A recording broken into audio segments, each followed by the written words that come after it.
Il est vivant, il est vivant. Jésus est vivant, Jésus est vivant. Ah oui, il est vivant. Alléluia, Alléluia, Alléluia, oh, Alléluia. Il m'a aimé, oh, Jésus m'a aimé, il m'a aimé,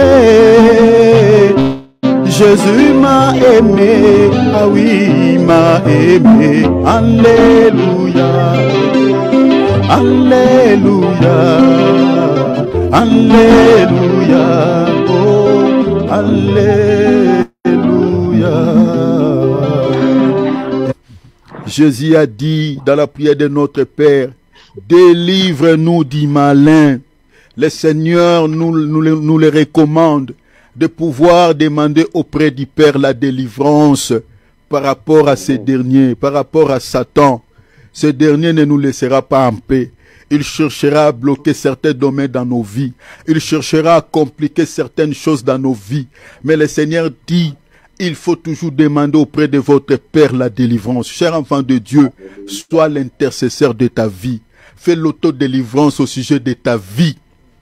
Parce que si tu n'intercèdes pas au sujet de ta vie, personne d'autre n'intercédera pour toi. Alors lève-toi, sois un intercesseur, sois une intercesseuse. Le diable existe, le Seigneur l'a fait mention. Le Seigneur reconnaît la présence de Satan dans ce monde. Il dit, adressez à votre Père de prière au sujet de ces derniers. Demandez à chaque fois la délivrance. Mais bien aimé, une personne qui est bloquée, c'est celui-là. C'est celle-là plutôt qui a besoin de la délivrance. Une personne qui n'a pas de complications dans la vie n'a pas besoin de la délivrance. Mais moi et toi, tel que nous sommes là, il y a certains domaines qui ne marchent pas. Donc nous avons besoin de la délivrance. Et derrière chaque chose, derrière chaque situation négative, mes bien-aimés, il y a toujours un esprit. Il ne faut jamais ignorer cela. Il n'y a pas de hasard, mes bien-aimés, dans la spiritualité. Tout ce qui se passe dans ce monde, mes bien-aimés, sont dirigés par des esprits soit négatifs, soit par des esprits de Dieu, par les anges de Dieu. La majorité des situations négatives qui nous compliquent la vie, souvent, mes bien-aimés, c'est les esprits mauvais qui les accompagnent.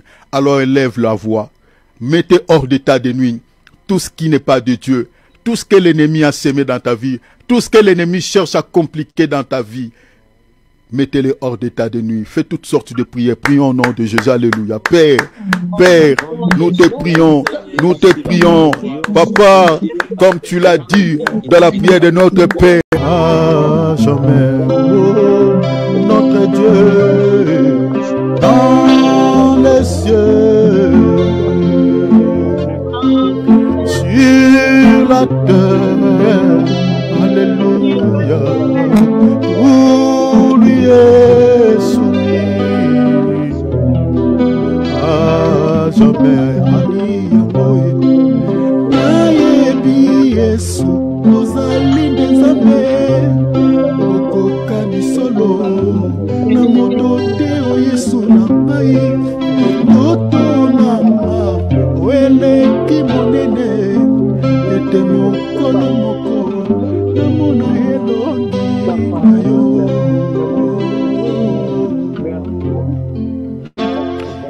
Alléluia. Dieu le secours qui ne manque jamais au temps de la détresse. Secours-nous, notre Dieu.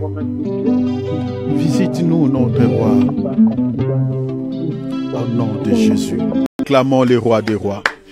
Donnons-lui gloire. Il mérite la gloire. Il mérite l'honneur. Alléluia.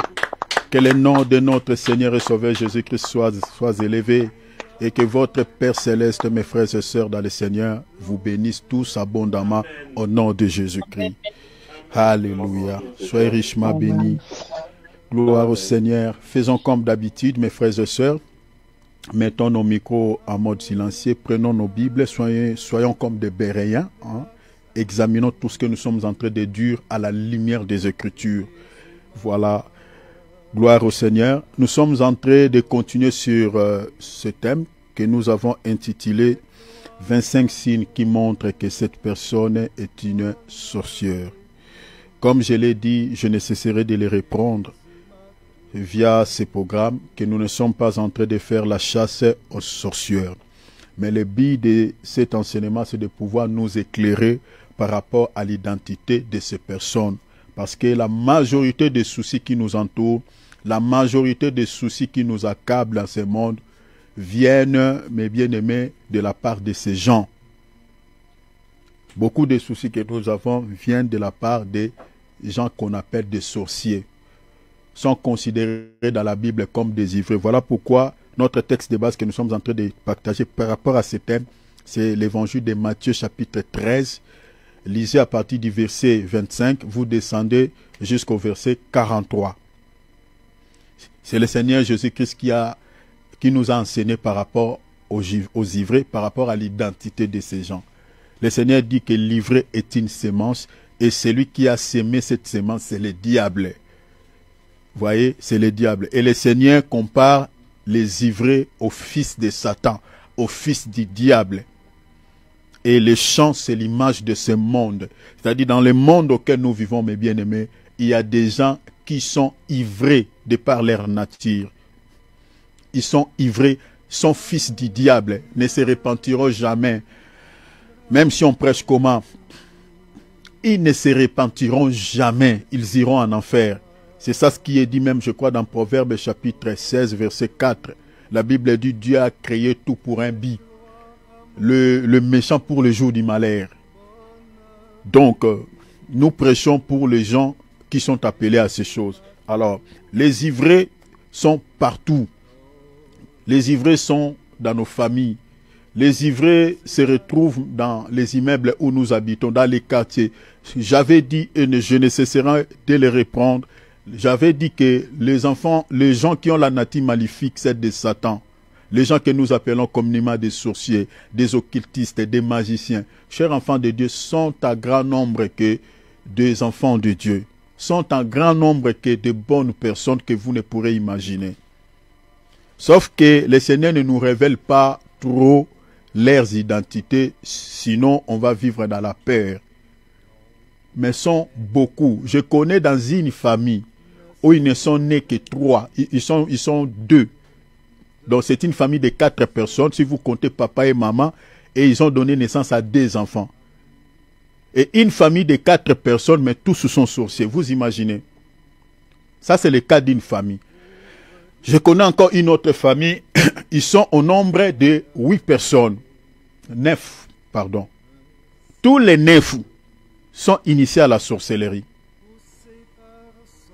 Le papa, le papa de cette famille, c'est-à-dire le parent de cette famille, donc je parle du père et de la mère, qui ont ensorcelé leurs enfants.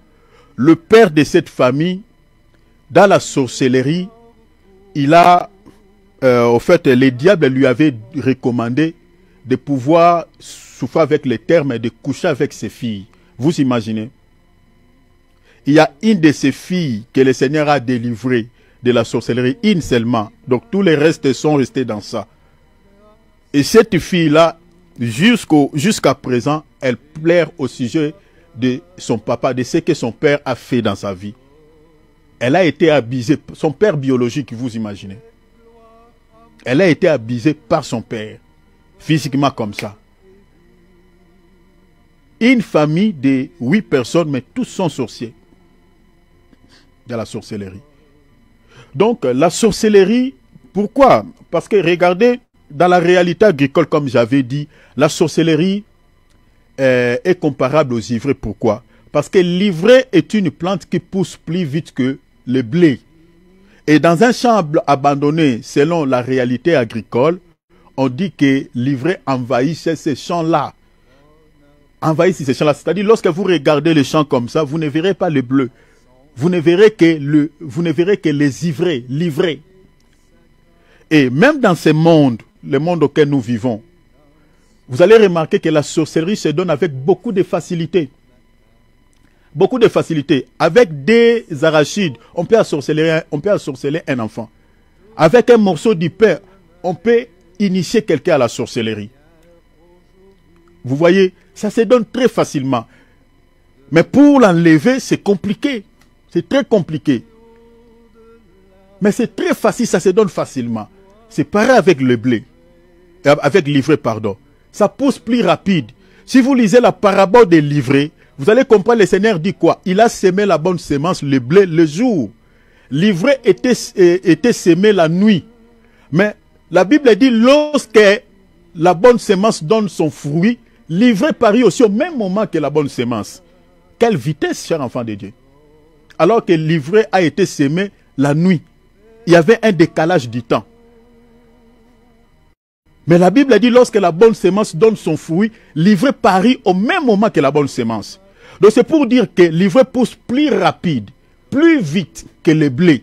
Donc si on sème l'ivraie et le blé au même moment, l'ivraie va pousser plus vite et va envahir le blé. Parce que les blés seront encore très petits, et l'ivraie va pousser plus rapide et va envahir les champs. Et c'est la réalité que nous avons dans ce monde. La sorcellerie est tellement répandue que vous ne pourrez imaginer. En regardant seulement la montée du mal, aujourd'hui même les réseaux sociaux nous ont aidés de connaître qui sont enfants de Dieu et qui ne le sont pas. Aujourd'hui c'est compliqué. Si vous entrez sur la toile, sur les réseaux sociaux, mais vraiment, il y a des insanités comme pas possible. Comme pas possible. Les jeunes filles se dénident toutes nues sur la toile sans honte. Sans honte, sans honte. Il y a des choses que vous ne pourrez imaginer. Les gens qui font ça, vous pensez, c'est parce qu'ils en ont envie. Mais non. Ce sont des gens qui font de telles choses pour envoûter les gens, pour posséder. La majorité, ce sont des gens peut-être qui ont la nature maléfique de Satan. Alors, ces gens-là sont en grand nombre. Jésus a dit, vous êtes un petit troupeau. Je vous envoie au milieu des loups. Vous êtes environnés de loups. Et le Seigneur nous recommande d'être prudents. Nous avons été trahis par certaines personnes que nous ignorons leurs identités, leurs états d'âme. La raison pour laquelle nous sommes en train de faire cet enseignement, pour nous éclairer par rapport à l'identité des gens qui nous accompagnent dans la vie. Les gens que nous aimons appeler mon pote, les gens que nous appelons amis, les gens que nous appelons mon frère, ma soeur. Nous voulons aussi connaître leurs identités, leurs états d'âme. Que le Seigneur nous révèle leurs états d'âme. C'est très important. Pourquoi? Parce que la Bible dit, les mauvaises compagnies corrompent les bonnes mœurs. Au fait, l'apôtre Paul voulait nous dire beaucoup de choses par rapport à cette écriture. Parce que si tu es mal accompagné dans la vie, la personne qui t'accompagne, si c'est une sorcière, elle peut influencer ta vie de manière négative. Tu ne réussiras pas. Beaucoup des échecs que nous avons dans la vie, beaucoup de complications que nous avons dans la vie, je dis et je le reprends, viennent de la part de ces gens, les ivrais. Parce que si l'ami qui t'accompagne, il est dans la sorcellerie, il connaît ta vie, il sait tout ce que tu fais, il connaît tout ce que tu fais dans la vie. Mais bien aimé, il va bien te combattre. Il va bien te combattre. Quand tu es dans la détresse, il sait. Quand tu réussis, il sait. Quand tu échoues, il sait. De tout ce que tu fais, il sait. Bien aimé, il va bien te combattre. Il va bien te combattre. Alors, il faut faire très attention. Alors, la raison pour laquelle nous sommes en train de faire cet enseignement, pour nous éclairer par rapport à leurs identités. Ce sont des gens qui se cachent. C'est difficile à les cerner physiquement comme ça. Si Dieu te fait grâce, Dieu te donne les dons de discernement des esprits, les dons de révélation, tu peux reconnaître ces gens. Tu peux connaître l'état d'âme de la personne qui t'accompagne dans la vie. Mais si tu n'as pas les dons spirituels, ou tu n'as jamais été enseigné par rapport aux dons spirituels, tu auras du mal, même si Dieu te parle par des songes et des visions, l'identité de l'ami qui t'accompagne dans la vie, qu'il est dans la sorcellerie, tu auras du mal peut-être à croire. Tu auras du mal parce que souvent le Seigneur, par des songes et des visions, parle dans des langages énigmatiques, c'est-à-dire dans des langages qui ne sont pas peut-être tellement clairs. Peut-être tu peux avoir du mal à cerner, à comprendre la pensée de Dieu. Alors, il y a aussi une autre possibilité selon les Écritures pour reconnaître l'identité d'une personne qui est dans la sorcellerie. Le Seigneur dit dans Matthieu chapitre 7, verset 15, verset 20, pardon, il dit, on reconnaît l'arbre par ses fruits. Donc, le Seigneur ne parle pas de l'arbre physique, mais il parlait de l'homme. Donc, on peut reconnaître l'identité ou l'état d'âme d'une personne par le fruit qu'il dégage ou par son comportement, par son attitude, par ses actions, par ses œuvres. On peut reconnaître aussi l'identité d'une personne, s'il est de Dieu ou il n'est pas de Dieu, s'il est dans la sorcellerie ou pas. La raison pour laquelle nous avons établi 25 signes pour connaître quand même l'identité des gens qu'on appelle sorciers ou occultistes. On a déjà parlé de plusieurs signes ici, et là nous sommes attelés sur la rise. Donc, septième signe, c'était l'hypocrisie. Nous sommes attelés sur la rise, et aujourd'hui je vais parler de la rise en même temps avec les mensonges. Par la grâce de Dieu, le samedi, je toucherai sur les faux témoignages et les rapportages. Ça fait partie aussi des signes, parce que ces gens-là savent calomnier les gens. Ils peuvent nuire à ta réputation sans problème. On vous parlera aussi sur les faux témoignages, les rapportages. Les gens qui balancent à gauche, à droite, ils écoutent là-bas, ils prennent ce que l'autre là a dit. On va parler aussi de cela. Et avec des appuis bibliques. Alors, nous sommes attelés sur la rise. On va parler de la rise et les mensonges parce que le contenu de la rise, comme j'avais dit, c'est deux choses. Il y a, dans la rise, on retrouve les mensonges, on retrouve également la séduction. Alors, la rise en tant que signe distinctif d'une personne sorcière. J'avais dit que il faut faire très attention. Il ne faut jamais taxer une personne de sorcier lorsqu'il manifeste ce fruit de la chair. Il faut jamais faire ça. Parce que j'avais dit ici, et je le reprends, que pour attester que cette personne est dans la sorcellerie, ce n'est pas seulement quand tu vois un seul signe, mais il faut voir quand même plus de 5 signes. Quand tu vois que parmi les 25 signes que nous sommes en train de partager ici, tu vois la personne manifeste plus de 5 signes. Ah, bien aimé, en tout cas, à 95%, elle peut être une sorcière. Donc il faut créer la distance. Il faut se séparer. Donc ce n'est pas seulement quand tu vois un seul signe, non. Mais plus de 5 signes, parmi les signes que nous sommes en train de partager. Alors, j'avais tantôt dit que la rise fait partie des signes distinctifs d'un sorcier. Mais j'avais fait une petite nuance par rapport à ces fruits de la chair. J'avais dit tantôt qu'il y a aussi la rise au bon sens, au sens positif. Cette rise au sens positif, à l'intérieur, il n'y a pas des intentions malveillantes. Il n'y a pas des intentions d'infliger un tort ou un désir de nuire à la vie de l'autrui. C'est une rise au bon sens. Cette rise, au fait, peut aider une personne à protéger sa vie face à un danger, ou à sécuriser sa vie, ou à se préserver face à un danger qui menace peut-être sa vie.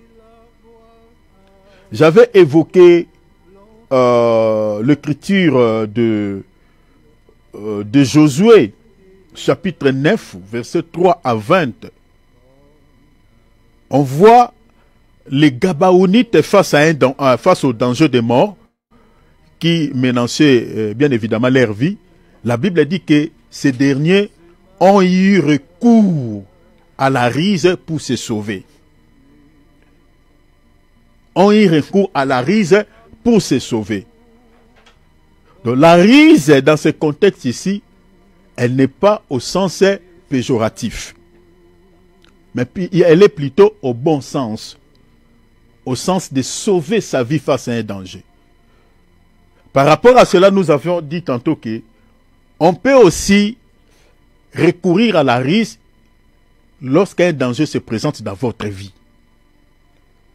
Vous vous retrouvez dans un milieu hostile, dans un endroit, mes bien-aimés, qui n'est pas bien. Tu peux aussi recourir à la ruse pour protéger votre vie, pour sauver votre vie. Cette ruse-là, elle n'est pas dangereuse. Parce qu'elle n'a pas des intentions de faire du mal à autrui. Mais de se préserver, de préserver sa vie face à un mal, face à un souci, face à un danger.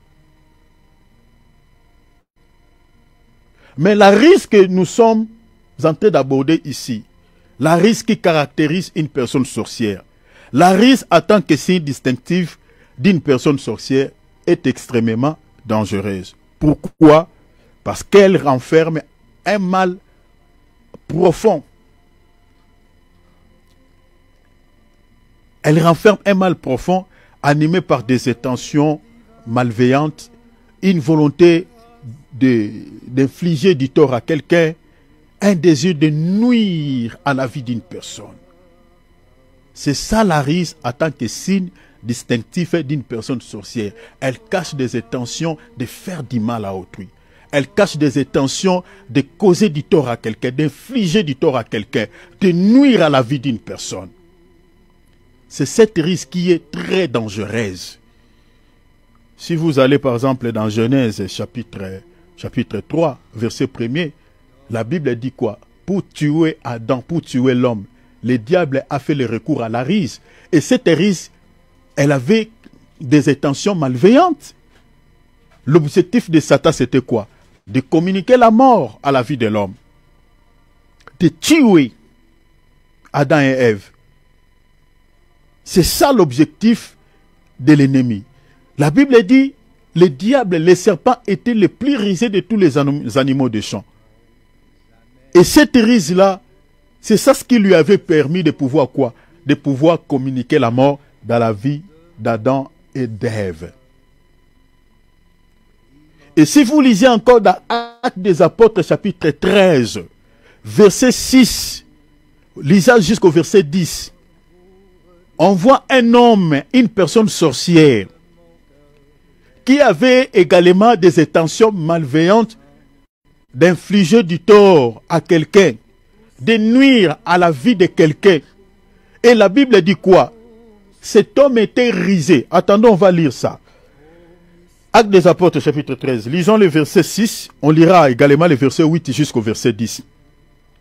Ils passèrent à travers toute l'île et arrivèrent à la ville de Paphos. Là, ils rencontrèrent un juif, un fils, un enfant de Juda, du nom de Bar Jésus, qui était sorcier. Vous voyez, la Bible dit qui était sorcier. Je prends le verset 8. Mais le sorcier Elimas, je suis dans la traduction Bible modèle. Le sorcier Elimas, la Bible dit quoi? S'est mis à s'opposer à eux, c'est-à-dire à Paul et Barnabas, et cherchait à détourner. Vous voyez la ruse de ces messieurs? Il cherchait quoi? À détourner les gouverneurs de la foi. Donc son objectif c'était quoi? Que les gouverneurs ne soient pas sauvés. Et Paul qui était animé du Saint-Esprit dans le verset 9, la Bible dit, alors Saul, qu'on appelait aussi Paul, qui était rempli du Saint-Esprit, fixa ses yeux sur Elimas, cette personne qui était sorcière. Dans le verset 10, la Bible dit, et lui dit, toi fils du diable. Vous voyez, les sorciers sont les enfants du diable. L'apôtre Paul, animé du Saint-Esprit, l'a compris, ça c'est un serpent. C'est inivré. C'est le fils du diable. Il dit, fils du diable, tu es ennemi de toute justice. Vous voyez, les ivrés, les sorciers sont ennemis de la justice. Là, quand on parle de la justice, c'est-à-dire, ils vivent dans les péchés en gros. Ils ne pratiquent jamais tout ce qui est saint. Ils ne pratiquent jamais la sainteté. Ils vivent dans les péchés en outrance. Il dit, ennemi de toute justice. Et l'apôtre Paul dit quoi? Tu es plein de toutes sortes de ruses. Ah, vous voyez? Donc la Bible nous montre noir sur blanc une personne sorcière. Et la Bible dit quoi? Pour pouvoir détourner les gouverneurs d'Isali, détourner le gouverneur de sa foi. La Bible dit il a fait recours à la ruse comme leur papa, comme les diables. Donc ce sont ces deux passages, Genèse chapitre 3 et puis Actes des Apôtres chapitre 13, qui nous montrent que ce soit les diables, que ce soit les sorciers, utilisent la ruse pour pouvoir nuire à la vie des gens. Utilisent la ruse pour pouvoir faire du mal aux autres. Alors, selon la Bible, nous avons encore tantôt dit que la ruse, au sens péjoratif, a des connotations. Je parle de deux dimensions, pardon. Des dimensions. Il y a la dimension spirituelle et puis il y a aussi la dimension physique. Retenez ça, soulignez cela. La ruse, en tant que signe distinctif du diable ou des sorciers, a deux dimensions. La première dimension, c'est celle qui est spirituelle, et la deuxième dimension, elle est physique. Alors, la ruse sur le plan spirituel, je parle d'abord de la ruse sur le plan spirituel. Lisons une écriture. Éphésiens chapitre 6, verset 11. La Bible dit, revêtez-vous de toutes les armes de Dieu. Soulignez, on parle des armes de Dieu. Afin de pouvoir tenir ferme contre les ruses au pluriel. Donc c'est-à-dire, il y en a plein. Bien aimé, suivez-moi ici très bien. Parce que ce que je suis en train de dire ici, ça peut vous aider même dans les combats spirituels. J'avais parlé de cela, mais je fais un récapitulatif pour ceux qui n'avaient pas bien peut-être compris ce qu'on avait dit. La Bible dit, afin de pouvoir se tenir ferme. Donc, c'est-à-dire, si vous ne possédez pas ces armes, vous ne pouvez pas se tenir devant les risques du diable. Le diable vous atteindra. Donc, ce qui peut vous aider à se tenir ferme. Hein, vous savez, quand on parle de la fermeté dans la Bible est liée aussi à la foi. Hein? C'est Hébreux chapitre 11. La foi est une ferme assurance. Mais ce qui peut vous aider, que votre foi soit toujours restée constante, c'est les armes de Dieu. La Bible dit, afin de pouvoir se tenir ferme contre les ruses du diable, au pluriel.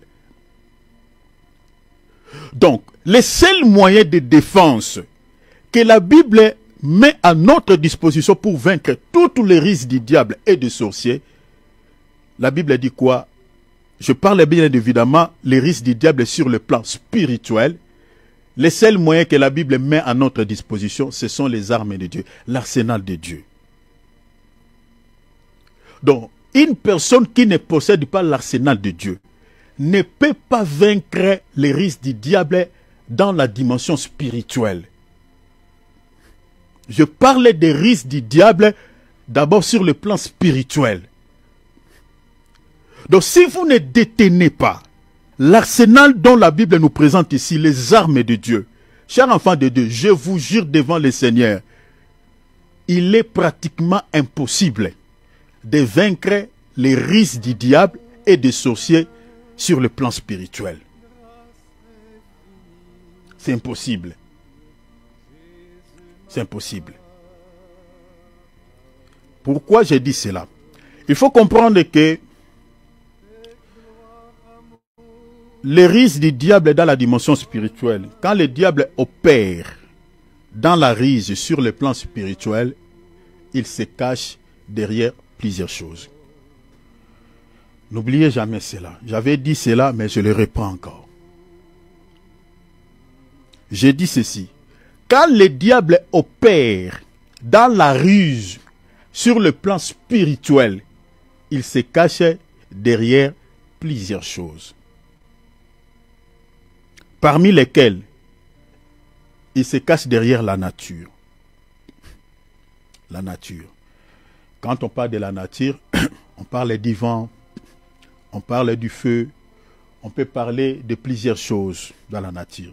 Des choses qu'on ne peut maîtriser, le climat, la température, tout ça. Il se cache derrière les événements. Il se cache derrière les périodes, les saisons. Pourquoi je suis allé là-bas? Mais je vais vous expliquer. Je vous donnerai quelques exemples. Il se cache derrière les circonstances. Il se cache derrière les objets matériels. Il se cache derrière les livres, les bouquets. Il se cache derrière les fausses religions. Il se cache derrière bien d'autres éléments. Je dis quand il opère dans la ruse sur le plan spirituel. Je vous donne deux exemples dans la Bible. Il y en a plusieurs, mais je vous donne deux exemples. Je suis en train de parler de la ruse sur le plan spirituel. Que le diable, quand il opère dans la ruse sur le plan spirituel, il se cache derrière toutes ces choses que je viens de citer ici. Je vous donne deux exemples seulement pour que vous puissiez comprendre comment est-ce que les diables et les sorciers opèrent dans la ruse sur le plan spirituel. Je vous donne deux exemples. Chers enfants de Dieu, j'attire votre attention. Ça, c'est tout un enseignement même sur les combats spirituels. Ça va beaucoup vous aider. Comment est-ce que les diables et les sorciers opèrent dans la ruse, mais sur le plan spirituel? Je dis que quand les diables opèrent dans la ruse sur le plan spirituel, ils se cachent derrière plusieurs choses. Il peut se cacher derrière la nature, il peut se cacher derrière les événements, derrière les circonstances, derrière, il peut se cacher même derrière les saisons. Je vous donne un exemple. Vous voyez comme là nous sommes en hiver. Vous allez voir que pendant cette période, pour pouvoir traverser, après l'hiver c'est le printemps, vous allez remarquer que les gens, par rapport au changement des climats, les gens souffrent beaucoup de la toux, souffrent beaucoup de pas mal de soucis qui sont liés au changement des climats. Il y a d'autres qui font des fièvres, il y a d'autres qui toussent beaucoup, il y a d'autres tout ça. Ça c'est naturellement, c'est lié au changement des climats. Et c'est ça ce que tout le monde sait, que lorsqu'il y a changement des climats, voilà, quand on quitte telle saison pour traverser à une autre saison, les changements de chaque saison, ça crée toujours des soucis par rapport à la chair de l'être humain. Je parle de la réalité que nous avons ici en Europe, bien évidemment aussi en Afrique, lorsqu'il y a aussi les changements des climats, comme par exemple en RDC, quand on quitte la saison de pluie, pour pouvoir traverser, pour aller aux saisons sèches, il y a ces changements de saisons-là, ça crée aussi pas mal de soucis par rapport à la chair humaine. C'est une réalité évidente. Mais les diables profitent aussi de ces changements de saison, de ces changements de climat. Ils travaillent dans la ruse. Quand je dis qu'ils travaillent dans la ruse, ils se cachent derrière les saisons, c'est-à-dire, il sait que quand on quitte la saison de pluie pour traverser, pour aller aux saisons sèches, les gens souffrent beaucoup de la toux. Les diables, pendant cette période, il peut aussi libérer plusieurs démons pour créer de la toux dans la vie des gens. Il peut libérer plusieurs démons. Et ce qui va se dire dans la tête des gens, c'est quoi? Ah, c'est juste un changement de climat. Et vous voyez que une personne qui avait la toux, vous l'amenez à l'hôpital et la personne est décédée, partie. Ou non, c'était juste la toux et ce changement de climat et ça commence mal et ça commence à tuer les gens. Alors que pendant cette période, les esprits sont libérés depuis l'enfer. Ils ont aussi amené l'air toux à eux. Ils ont injecté la toux pour récupérer quelques âmes. Vous voyez la ruse du diable. Donc il se cache derrière la saison. Voilà pourquoi, tant qu'enfant de Dieu bien-aimé, il faut prier à chaque moment. Je nous avais dit ici que les esprits périodiques existent. Certains démons qui ne travaillent qu'à une certaine période. Ils se cachent derrière les saisons. Et vous allez voir que si vous ne priez pas, la personne prend les médicaments contre la toux, mais la toux ne se guérit pas. Et la personne peut partir comme ça. Ou non, c'était juste là tout, mais cette tour n'a pas compris et la personne est partie. Donc quand le diable opère dans la ruse, il se cache derrière les saisons. Regardez par exemple dans la vie de notre bien-aimé Job. Vous connaissez l'histoire de Job. Mais regardez la manière dont Job avait tué les enfants, plutôt la manière dont Satan avait tué les enfants de Job. Il s'était caché derrière quoi? Derrière la nature, derrière les vents. Derrière les vents. Les vents avaient soufflé, frappé la muraille. Les enfants de Job étaient dans la maison. Il y a eu un fort vent qui a secoué la muraille de la maison. Et la muraille s'est écroulée sur les enfants. Tous les enfants de Job sont décédés. Bien aimés, physiquement, si vous appelez des hommes intelligents, ils diront quoi? Ils diront quoi? La maison était mal construite. Si vous appelez des architectes, vous appelez des maçons, ils diront que non, vous n'avez pas tenu compte du vent. Le vent souffle beaucoup de ce côté. Ça, c'est les hommes intelligents. Mais si vous priez Dieu, le Seigneur vous dira que ça n'a rien à voir avec tout ça. C'est l'ennemi qui était caché derrière le vent. Le vent là qui a frappé la muraille. Le vent là qui a fait tomber la muraille sur les enfants. Ce n'était pas un vent normal, mais c'était les esprits, c'était le diable qui a fait tomber cette muraille sur les enfants. Est-ce que vous avez compris cela? Donc vous comprenez que quand le diable opère dans la ruse, il se cache derrière la nature, il se cache derrière plusieurs choses. Il y a certaines personnes qui ont reçu des visitations démoniaques en lisant justement un livre. En lisant un livre comme ça, la personne est entrée en contact avec le monde des esprits. Regardez dans le jardin d'Éden. La Bible dit que le diable le serpent était le plus rusé de tous les animaux de champ. Mais dans sa ruse, qu'est-ce qu'il a fait? Pour tuer l'homme, il s'est caché derrière l'arbre. Vous comprenez? Posez-vous la question, parce qu'il y a des gens qui se posent beaucoup de questions par rapport à cela. On dit, est-ce que l'arbre, vraiment, en mangeant l'arbre, l'arbre peut communiquer la mort dans la vie d'une personne? Quel est ce fruit que Adam et Ève avaient mangé qui leur avait communiqué la mort? Quel est ce fruit-là? Mais ce n'était pas le fruit. Celui qui avait tué Adam et Ève, c'était le diable. Mais dans sa ruse, il s'est caché derrière quoi? Derrière l'arbre.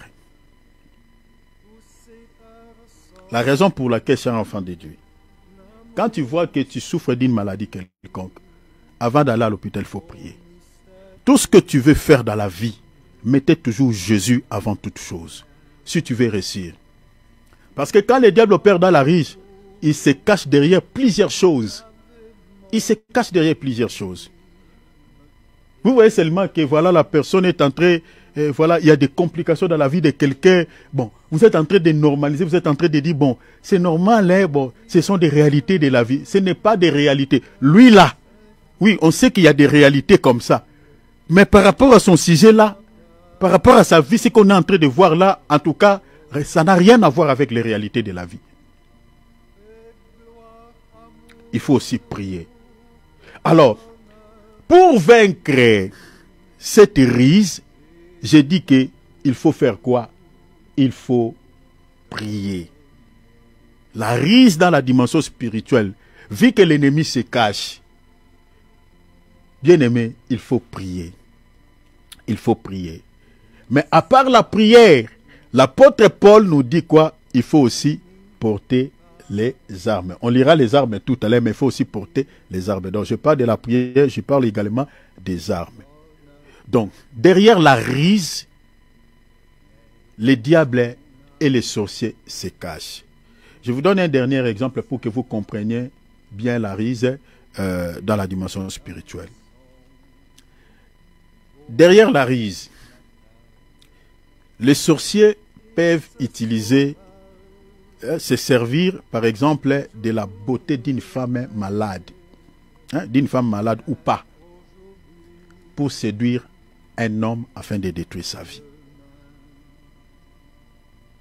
Rappelez-vous de Samson. Vous savez, les diables, je parle du diable parce que c'est le diable qui était entré chez les Philistins pour pouvoir détruire Samson. Qu'est-ce que le diable avait donné comme l'idée chez les Philistins?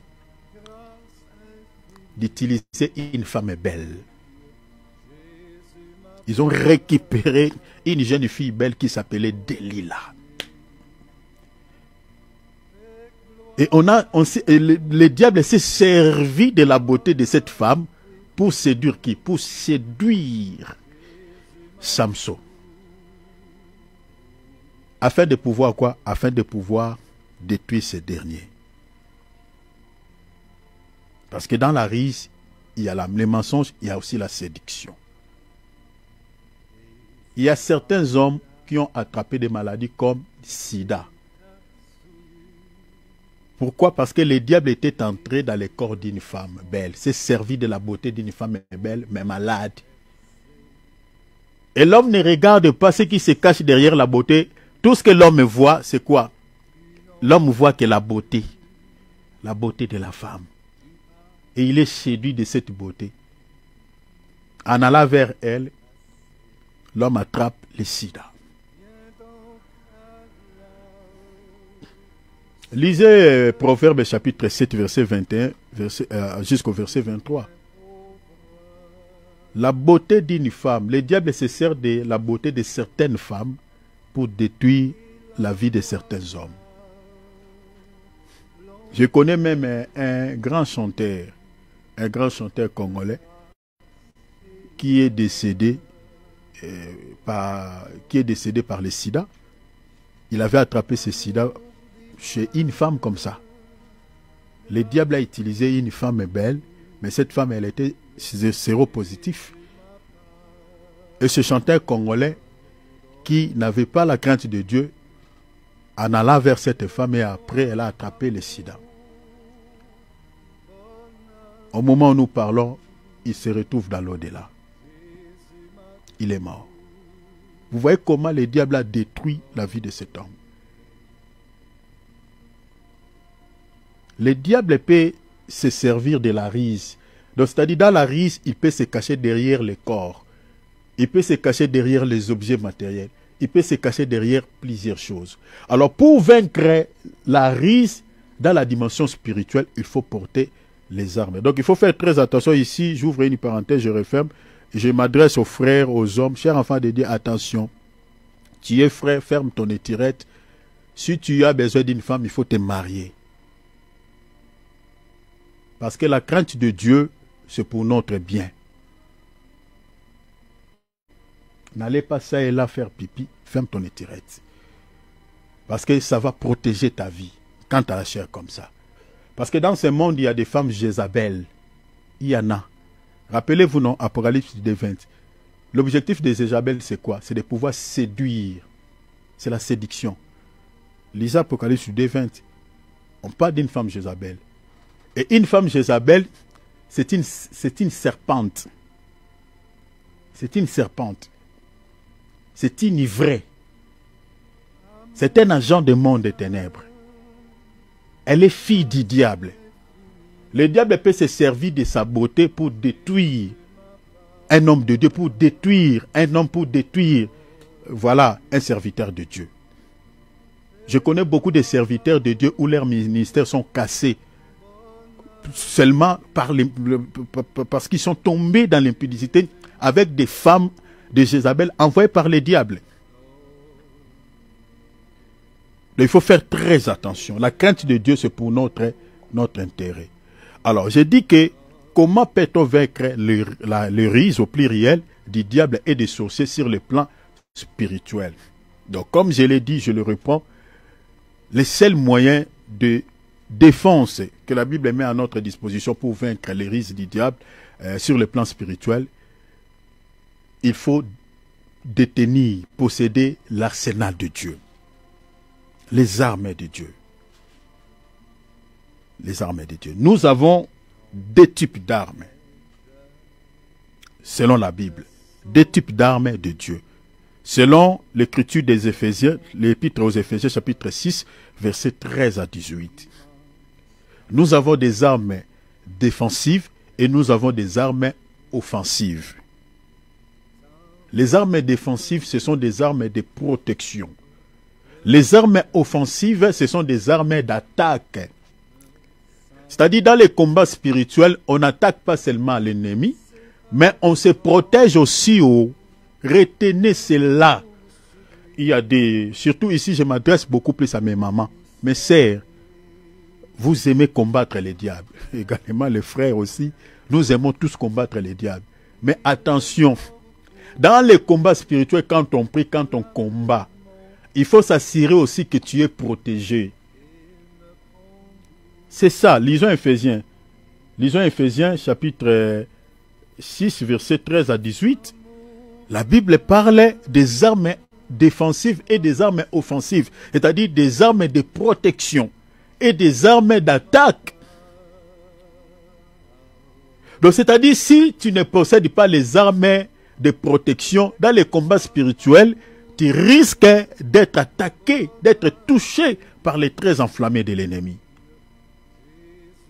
Alors, ces deux types d'armes, les armes défensives, que ce soit les armes offensives, se retrouvent dans l'épître aux Éphésiens chapitre 6, verset 13. Pardon, les armes défensives et offensives, je corrige parce que j'ai commis une petite erreur, se trouvent dans l'épître des 2 Corinthiens chapitre 6, verset 7. Corrigez, s'il vous plaît, désolé. Corrigez. Se trouve dans l'épître des 2 Corinthiens chapitre 6, verset 7. Alors, ces deux types d'armes se trouvaient dans Éphésiens, l'épître aux Éphésiens, chapitre 13, verset 18. L'apôtre Paul nous a étalé toute une liste des armes défensives et des armes offensives, c'est-à-dire des armes de protection et des armes d'attaque. Parmi ces armes, nous avons premièrement la ceinture. La ceinture est une arme de protection. Vous savez que pour les serres, la ceinture peut soutenir une jupe. Vous voyez? Donc, si tu ne mets pas la ceinture, tu ne portes pas la ceinture, tu ne mets pas la ceinture sur ta jupe va descendre et on verra ta nudité. Pour les hommes, ça soutient le pantalon. Donc, si tu n'as pas la ceinture, le pantalon peut descendre, on peut voir ta nudité. Vous comprenez? Donc, c'est-à-dire la nudité ici, c'est l'image du péché. C'est quelqu'un qui ne demeure pas dans le péché. C'est quelqu'un qui demeure plutôt dans les péchés. Donc si tu veux que les gens ne voient pas ta nudité, les vêtements que tu portes doivent être soutenus par la ceinture. Mais j'avais encore dit tantôt que la ceinture, selon la Bible, représente aussi l'habit. Selon les passages de la Genèse, chapitre 3, verset 7. Parce qu'il y a des fois, la Bible explique des choses à sa manière. La ceinture explique aussi l'habit. Adam et Ève, lorsqu'ils ont péché, la Bible dit, ils connurent qu'ils étaient nus, ils ont confectionné des ceintures pour couvrir leur nudité. Vous voyez? Donc la ceinture, selon ces passages, explique aussi l'habit. C'est-à-dire, ça aide à protéger sa nudité, à couvrir la honte de sa nudité. Vous comprenez? Or, il y a une église, l'église de Laodicée, qui n'avait pas la ceinture. Cette église, le Seigneur dit, Laodicée, tu dis que je suis riche, je n'ai besoin de rien. Mais le Seigneur, lorsqu'il regarde cette église, le Seigneur dit, Laodicée, tu ne sais pas que tu es nu. Tu n'as pas d'habit. Vous comprenez? Or, l'église de Laodicée, elle était une église qui s'accrochait des deux côtés. Elle était ni chaude, ni froide. Elle était ni chaude ni froide. C'était une église qui s'accrochait des deux côtés. Et c'est le comportement de certains chrétiens aujourd'hui. C'est-à-dire, ils sont ni chauds ni froids. Tantôt dans le monde, tantôt dans le Seigneur. Tantôt dans les péchés, tantôt dans la sainteté. Un peu de ténèbres, un peu de lumière. Et ce genre de vie, aux yeux de Dieu, tu n'as pas d'habit, tu n'as pas la ceinture. Donc dans les combats spirituels, tu n'es pas protégé. C'est-à-dire, les esprits peuvent voir ta nudité, peuvent comprendre directement que tu es le leur. Vous savez, bien aimé dans le Seigneur tel que nous sommes là, on peut se voiler la face devant les humains, entre nous les humains, mais on ne peut pas se cacher devant les esprits. Les esprits connaissent nos identités. Moi, je peux te regarder en tant que sœur en Christ, en tant que frère en Christ. Je dis que mon frère vit dans une vie qui honore Dieu. Ma sœur vit dans une vie qui honore Dieu. Mais les démons, les esprits peuvent témoigner, peuvent dire que hey, qui est frère, qui est une sœur. Cette sœur-là que tu appelles sœur, oh, mais elle est la nôtre. Elle est dans notre camp. Rappelez-vous les 7 fils de Séva. Lorsqu'ils ont essayé de chasser un esprit mauvais dans les corps de quelqu'un qui était possédé. Les esprits, la Bible dit, les esprits les ont dit. Nous connaissons Paul que vous citez les noms là. Nous connaissons Jésus que vous citez son nom. Mais vous, qui êtes-vous? Les esprits connaissaient l'identité de Paul. Les démons là connaissaient l'identité de Christ. Mais sauf que les démons ignoraient l'identité de ces gens. Cela veut dire que ces gens-là appartenaient dans leur camp. Vous comprenez? C'est-à-dire de telles personnes, ils ont échoué dans les combats spirituels. Ils n'ont pas pu chasser ces démons. Pourquoi? Parce que ces gens n'avaient pas de ceinture. Une personne qui est possédée par un esprit d'impudicité. Toi, tu pries, tu chasses les démons, par exemple, des blocages. Mais le démon de blocage ne partira pas. Lorsqu'il est en train de regarder, il dit, oh, mais je vois mon ami dans ton corps. Toi, tu me chasses comment? Toi, tu appartiens dans notre camp. La raison pour laquelle certaines personnes dans la vie chrétienne, les esprits les résistent. Ça, c'est une parenthèse que j'ouvre, hein, mais c'est important de le dire. Donc, si vous ne détenez pas les armes, c'est compliqué de vaincre les ruses du diable et des sorciers sur le plan spirituel. Et la première arme, c'est la vérité. Il faut demeurer dans la vérité. Le mensonge n'est pas de Dieu. J'avais donné quelques exemples ici, par exemple, une maman qui vend, par exemple, des trucs. Prenons, par exemple, les gens qui nous vendent des viandes ici, en Europe. Prenons en Afrique, nos mamans qui nous vendent des arachides. Mais qui ont des mesures modifiées, des mesures falsifiées. Les gens qui nous vendent des viandes ici, si vous regardez certaines vidéos sur la toile, la balance est déjà, la balance est fausse. Donc toi, tu vois que tu as acheté, par exemple, 10 kilos du bœuf. Mais les 10 kilos là, la balance là est bien falsifiée, bien réglée. Ce n'est pas les 10 kilos. Lui-même, il sait que ce n'est pas les 10 kilos. La maman là qui vous vend l'arachide, qui vous vend le maïs, il est en train d'utiliser un sacom. Le sacom, c'est une mesure. Ou le colo, c'est une mesure qui se trouve au Congo, en RDC. Le colo là, le sacom là, c'est bien, donc, c'est bien modifié, c'est bien falsifié. Dans sa conscience, elle sait. Donc, une telle personne ne peut pas chasser Satan. Les esprits vont les résister. Parce qu'il n'est pas dans la vérité.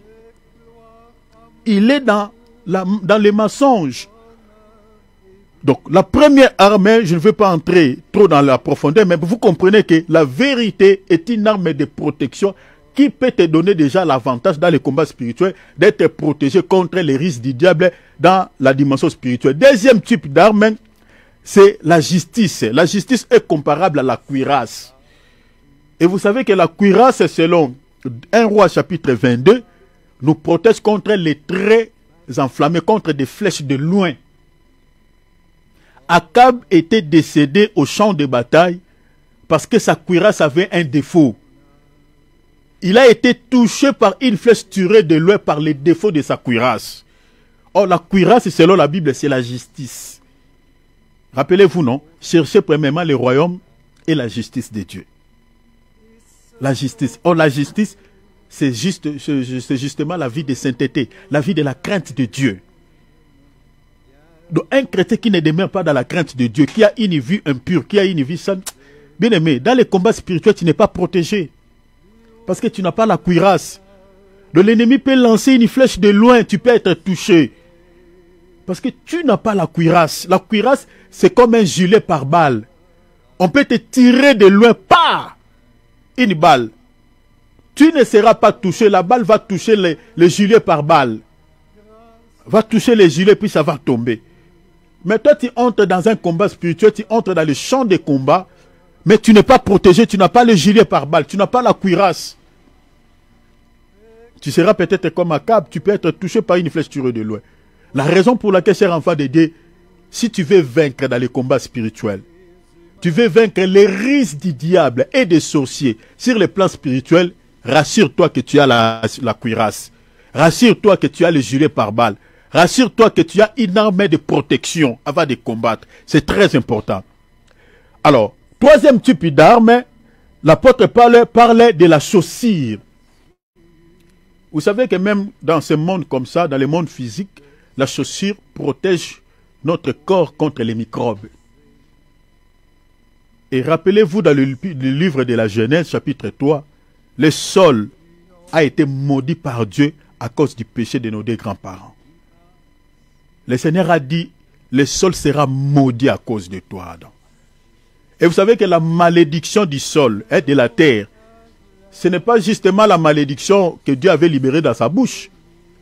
Mais la malédiction de la terre, c'est le diable. Et c'est le diable. Parce que les maudits, selon la Bible, c'est Satan et les sorciers. Sont des maudits. Maintenant, ce qui peut te protéger contre cette malédiction, c'est la chaussure. Or, la chaussure, selon l'épître d'Éphésiens, chapitre 6, verset 15, c'est les ailes. Hein, les ailes que donne l'évangile. Bien aimé, quand tu sers Dieu, tout ce que tu fais pour Dieu, il faut le faire avec zèle. Vous voyez cela, hein? Parce que c'est aussi une arme. Tu vois comme moi je sers Dieu là. Bien aimé, c'est une arme. Je sers Dieu, je suis zélé, je n'arrête pas.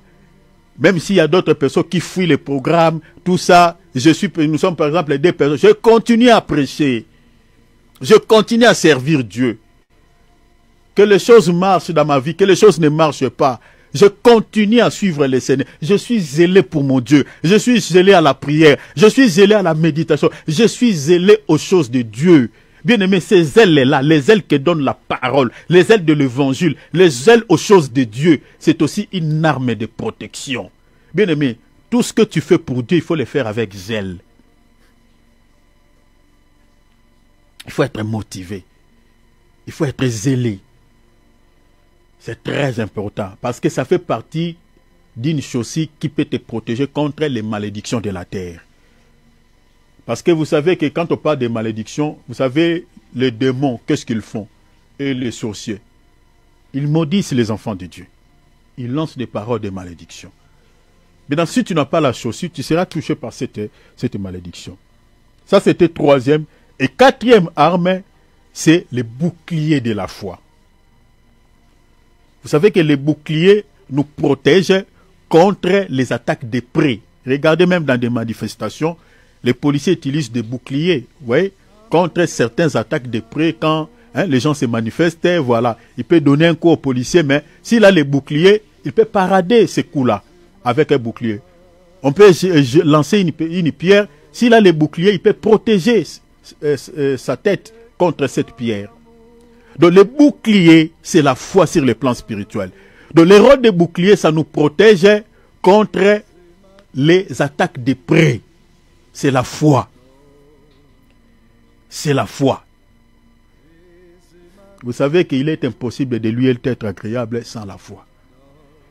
Un chrétien qui prie, qui n'a pas la foi, c'est comme si tu n'es pas protégé. La foi, c'est aussi une arme. C'est une arme. Ça te protégera même si l'ami qui t'accompagne dans la vie est une personne sorcière. Comme je vous avais donné un exemple ici, mon exemple. Moi, j'ai vécu avec un ami qui était sorcier. Sans le savoir. Pendant des temps et des temps, on mange ensemble, on s'habille ensemble. Donc, je peux récupérer ses vêtements, je mets sur mon corps, tout ça. Donc, on partageait la vie. Il connaissait ma vie, je connaissais sa vie. Sur le plan physique. Mais sauf que lui, il était sorcier. Le Seigneur m'a parlé de son identité après. Donc la mission qu'on lui avait donnée dans le monde des ténèbres contre ma vie, vu qu'il a essayé, moi je ne savais pas. Il a essayé, et ça n'a pas abouti. Le Seigneur, comme je vous ai dit tout à l'heure là, mes bien-aimés, vous savez, Si Dieu ne te fait pas grâce, tu peux vivre avec une personne sorcière. Des temps et des temps, tu ne le sauras pas. Je vécu avec lui des temps et des temps. Le Seigneur me parlait par des songes et des visions. Mais j'étais trompé par sa gentillesse, par son apparence. Par l'apparence. C'est ça ce qui est dit dans 1 Samuel 16. L'homme regarde à ce qui frappe les yeux. Vous voyez, nous sommes souvent trompés par ce qui frappe nos yeux, par l'apparence des hommes. Ah, il est gentil. Ah, il est généreux. Oh, il est bien. L'apparence. Alors que la sorcellerie n'a rien à voir avec l'apparence de l'homme. La sorcellerie, c'est l'état de l'âme. C'est l'état du cœur. Dans son cœur, j'avais pas de place. Dans son cœur, il cherchait comment me détruire. Le Seigneur me montrait, me révélait. Mais je ne pourrais imaginer que c'était lui. Mais après plusieurs avertissements qu'il avait eu de la part du Seigneur contre ma vie, comme ma mission n'est pas encore finie, le Seigneur dit non, mon fils ne peut pas mourir comme ça. Le Seigneur m'a secouru. Je vous épargne des détails, la manière dont le Seigneur m'a sauvé. Mais je voyais quelques signes. Mais j'ai minimisé ces signes-là. Et qu'est-ce qui m'avait protégé? C'était les boucliers. Il était proche de moi. Il a essayé plusieurs fois. J'ai reçu des visitations nocturnes où je vois quelqu'un qui vient m'étrangler les coups comme ça. De tellement il vivait avec moi. Si je prie, il sait que je prie. Si je ne prie pas, ce jour-là, il sait que je ne prie pas. Et c'est le jour où lui, peut-être, il peut venir me rendre visite. Mais qu'est-ce qui m'avait protégé? C'était les boucliers de la foi. C'est une arme de protection qui te protège contre les attaques des prés. C'est ça ce qui est dit dans la Bible. Le juste vivra par la foi. Vous comprenez? C'est la foi qui m'a sauvé. Et la foi qui m'a sauvé ici, ce n'est pas... On peut parler de la foi croyance, mais dans le sens contextuel de ces versets, c'est la foi en tant qu'évangile, à cause de la parole de Dieu qui est dans mon cœur, qui a sauvé ma vie. C'était ça les boucliers. Donc, bien aimé, il faut aussi détenir les boucliers de la foi, ça va te protéger. Donc, il faut avoir aussi la connaissance de la parole de Dieu, ça va beaucoup t'aider. Et quatrième type avant les derniers d'armes, c'est les casques d'Issali. Les casques d'Issali, ça protège la tête. Vous savez que les casques protègent la tête. Souvent, nous recevons de la part de Satan les attaques, c'est-à-dire les obsessions démoniaques. L'ennemi, au fait, nous attaque par l'obsession satanique, voilà. C'est-à-dire par des images, par des pensées impures, par des pensées des fois négatives. Vous êtes en train de prier, mais tes pensées ne sont pas dans la prière. Sont ailleurs. Tu es en train de penser certaines choses qui ne marchent pas dans ta vie. À ce moment-là, tu es déjà attaqué par les diables, par l'obsession satanique. Des pensées. Tout ça pour te déconcentrer, pour ne pas bien prier. Bien aimé, si tu pries à chaque fois quand tu pries, tu vois que pendant la prière, il y a des pensées sales qui viennent dans ta tête. Il y a des pensées négatives qui ne te permettent pas de bien prier, qui sèment une sorte d'abandonner, d'arrêter la prière. D'arrêter. Bien aimé, il faut prier que le Seigneur puisse te donner les casques d'Issali. Parce que pourquoi on dit casque d'Issali? Parce que vous savez, si on veut tuer une personne ou tuer un animal, il suffit de couper sa tête, c'est fini. Hein? Regardez même dans les champs de combat, dans les champs de bataille, les militaires utilisent aussi, ils protègent aussi leur tête avec des casques. Les casques là sont des casques antiballes. Ils protègent leur vie par des casques. Il faut savoir se protéger, chers enfants de Dieu, même sur le plan spirituel, si tu veux vaincre les risques du diable. Et la dernière arme, c'est l'épée de l'esprit. L'unique arme, la seule arme offensive, l'arme d'attaque qu'on peut attaquer les diables, qu'on peut attaquer les sorciers, bien aimé, c'est l'épée. Or, l'épée, c'est la parole. Comme l'apôtre Paul le dit ici, il faut aussi détenir l'épée de l'esprit qui n'est rien d'autre que la parole. Bien aimé, un chrétien qui n'a pas la connaissance de la parole de Dieu, dans les combats spirituels, ne peut pas attaquer les diables, ne peut pas faire l'offensive. tu pries, ah Seigneur, je chasse les démons, allez-vous-en, et tout ça, n'osez pas avec ma vie, tout ça, je te connais, et sors de ma vie, sors. Où est les versets bibliques? Dans les prières, dans les mots que tu prononces, les versets qui sont liés aux promesses de Dieu, le verset que lorsque le diable attend, il dit, oh là, il a fait allégeance auprès de son Dieu. Il est en train de rappeler à son Dieu les promesses qui sont consignées dans les Écritures au sujet de sa vie. Là, les démons tremblent, parce que les démons ne tremblent pas quand on prie, quand on crie. Mais les démons tremblent lorsqu'on prononce la parole de Dieu. Prenons par exemple, quand on prie Dieu, on fait la prière d'autorité, on chasse les démons, on dit, Seigneur, tu as dit dans ta parole, en ton nom, pas au nom de qui que ce soit, mais en ton nom, nous chasserons les diables, nous chasserons les démons. Quand un démon attend une telle parole, bien aimé, il ne peut que obtempérer. Il ne peut que partir. Parce que le verset que j'utilise, le diable sait que je n'ai pas menti. Et quand je prononce le nom de Jésus, il ne peut que dégager. Maintenant, un chrétien qui ne médite pas la Bible, un chrétien qui n'a pas la connaissance de la parole de Dieu, dans les combats spirituels, il ne saura pas attaquer. Il ne saura pas faire l'offensive.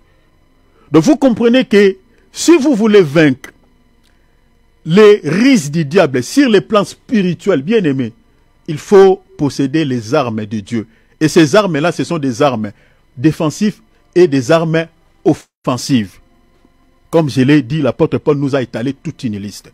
C'est ça ce qui vous permettra de vaincre dans les combats spirituels. C'est très important. Je vais parler pendant 10 à 15 minutes et je vais m'arrêter. La risque du diable est maintenant sur le plan physique. La question est celle de savoir comment peut-on vaincre ou comment peut-on, voilà, exactement, comment peut-on vaincre les risques du diable et des sorciers sur le plan physique. Parce que nous avons parlé des risques du diable et des sorciers sur le plan spirituel, comme on a vu là. Mais maintenant, sur le plan physique, dans la chair comme ça, comment peut-on vaincre les risques des diables et des sorciers sur le plan physique? Retenez, ceux qui écrivent, écrit. Le seul moyen qui peut nous aider à vaincre les risques du diable et des sorciers sur le plan physique, je parle quant à la chair, mais bien aimé, c'est 1, la prudence, et de 2, la vigilance. C'est ça les seuls moyens. Si tu veux vaincre, tu vis avec un ami sorcier. Toi, tu ne sais pas. Dans l'environnement où tu vis, tu es souvent encerclé par des personnes qui ont la nature maléfique, celle de Satan, mais toi, tu ignores leurs identités. Mais eux-mêmes, ils connaissent leurs identités. Dans des environnements comme ça, si tu veux vaincre les risques du diable sur le plan physique, cher enfant de Dieu, la première des choses, il faut être prudent. La prudence qui peut t'aider. Deuxième des choses, être vigilant. Lisons 4 passages. Notez ces passages bibliques. Matthieu 10 et 16. On va lire 4 passages. Matthieu 10 et 16. Je vous envoie comme des brebis. Qui est la brebis? C'est toi et moi. C'est toi et moi, nous sommes des brebis. Et le Père nous envoie où? C'est ça même la parabole des livrets et du bleu. C'est-à-dire, la Bible dit, le royaume des cieux est semblable à un homme qui a semé la bonne semence sur son champ. C'est ça envoyé. C'est-à-dire, nous sommes ici de Dieu, nous sommes venus de Dieu, de l'éternité. Et le Seigneur nous a envoyés où? Dans les champs. Et c'est dans les champs où le Seigneur nous a envoyés. On se retrouve dans le monde. Il dit, je vous envoie comme des brebis. Où? Au milieu des loups, au milieu des ivraies. L'ivraie a été semé parmi les blés. Rappelez-vous. Matthieu 13, verset 25. L'ivraie était semé pas loin du blé, parmi les blés, au milieu. Nous vivons avec eux. Nous mangeons avec eux. Je vous envoie comme des brebis au milieu des loups. Mais qu'est-ce que le Seigneur nous recommande? Remplacez les loups ici, les sorciers. Hein? Je vous ai dit plusieurs fois ici. Parce que le loup n'épargne pas la brebis. Et la véritable nourriture du loup, c'est la brebis. Le loup détruit la brebis. C'est ça Jean 10. Le volet ne vient que pour voler, détruire, tuer. Le loup tue la brebis. Et tout sorcier tue. Tout occultiste tue. Le diable rôde comme un lion cherchant qu'il dévorera. Mais Jésus dit quoi? Si vous ne voulez pas se faire détruire, si vous ne voulez pas se faire tuer, si vous ne voulez pas être volé par ces gens, tout ce que je vous recommande, il dit quoi? Soyez prudents. Soyez prudents. Il y a des enfants de Dieu qui disent la Bible a dit, le juste vivra par la foi. Bien aimé. Le juste vivra par la foi. Mais la foi n'exclut pas la prudence. Parce que la même personne qui a dit que le juste vivra par la foi, il nous recommande aussi, selon cette écriture, d'être quoi? D'être prudent. Des fois, enlevons des sentiments inutiles. Beaucoup des enfants de Dieu souffrent dans ce monde et meurent. À cause de quoi? À cause des sentiments charnels. Beaucoup de chrétiens ne sont pas prudents. Nous avons perdu plusieurs chrétiens qui sont morts par des poisons, comme je vous avais dit ici. Dans l'église où moi je suis sorti, la sœur là qui travaillait au service de protocole, qui m'avait mis un breuvage mortel dans un verre. Physiquement comme ça, j'étais gentil avec elle. Elle était gentille, j'étais aussi gentil avec elle. Mais alors qu'elle était enivrée. Si j'étais prudent, je ne pouvais pas demander de l'eau à une telle personne. Mais par défaut de prudence, par faute de prudence. Jésus dit, soyez prudents comme des serpents. Vous voyez? C'est ça. Oh, la prudence, selon la Bible, toujours, est une capacité de percevoir les dangers de loin ou les malais de loin et de se protéger. Cher enfant de Dieu, tu dois être capable de voir les dangers à venir. Beaucoup des enfants de Dieu ne voient pas les dangers. C'est pour cela il faut être comme Habakkuk. La Bible dit, Habakkuk dit quoi? J'étais dans mon poste et j'étais sur la tour. Oh, la tour, c'est une maison à l'auteur. Une maison qui est bâtie dans les hauteurs, au fait, sur la montagne. Une maison très élevée. Qui peut t'aider à voir les dangers à venir? Qui peut t'aider à voir les mal qui arrivent de loin? C'est ça la prudence. La prudence, c'est la capacité de percevoir les dangers à venir. La capacité de voir le mal de loin. Tu vis avec quelqu'un bien-aimé. S'il est une personne mauvaise, s'il est une personne qui a la nature maléfique de Satan, bien-aimé, tu es un enfant de Dieu, quand tu pries, il faut avoir la capacité de comprendre que cette personne, son comportement, son attitude, il faut déjà voir de loin.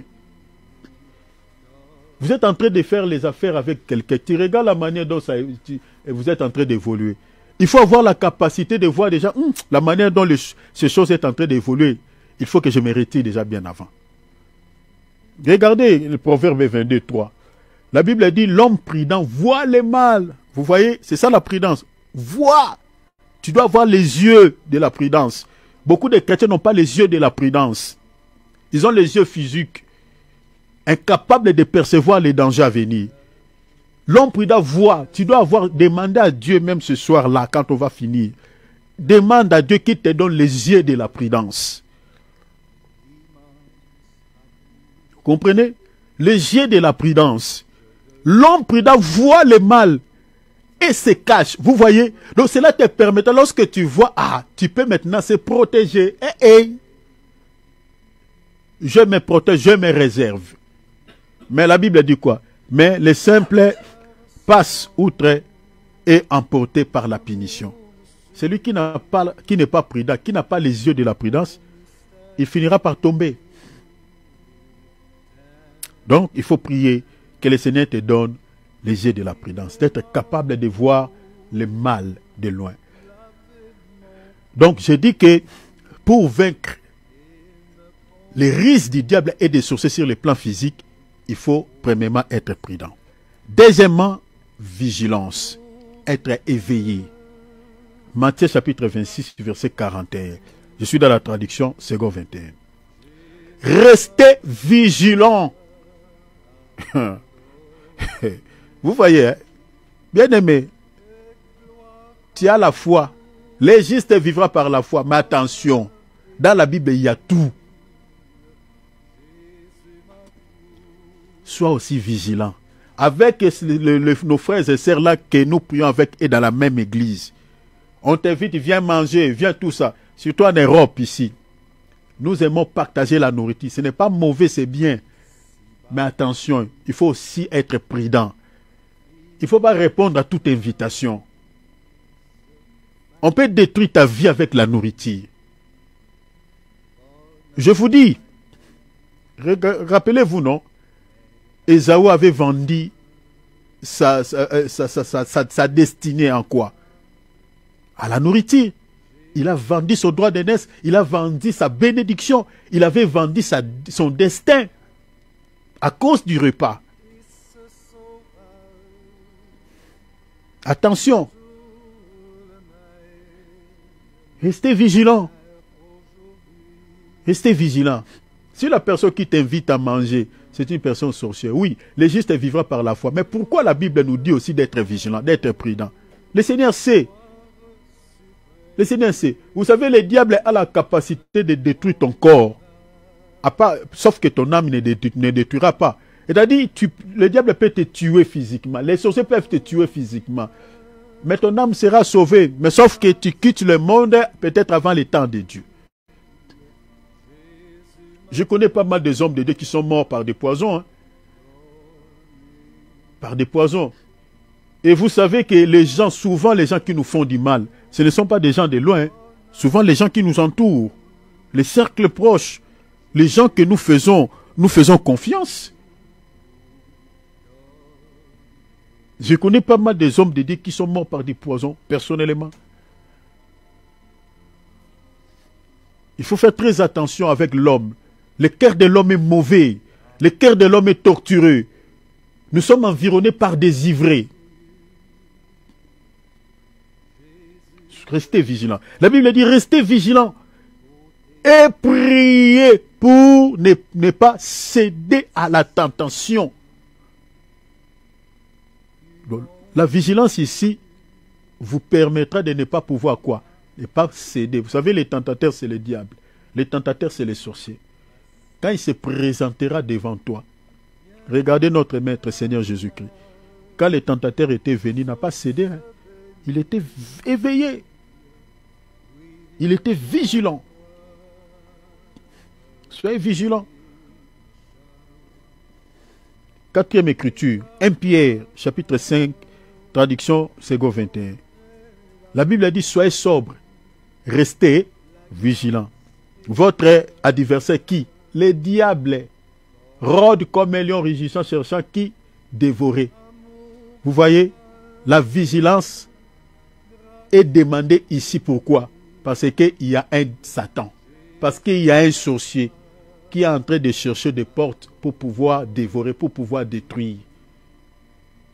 Maintenant, l'apôtre Pierre ne nous dit pas de prier. L'apôtre Paul lui dit vigilance. Donc la vigilance qui nous est demandée ici, c'est par rapport aux attaques sur le plan physique. C'est par rapport à la risée du diable sur le plan physique.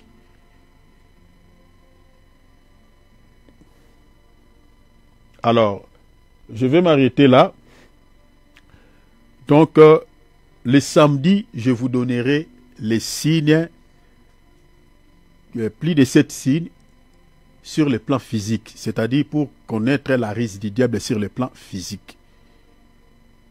Je vous donnerai plus de 7 signes. Donc, qui identifie les sorciers? Un sorcier, une personne sorcière qui cache sa riche dans les cœurs contre toi.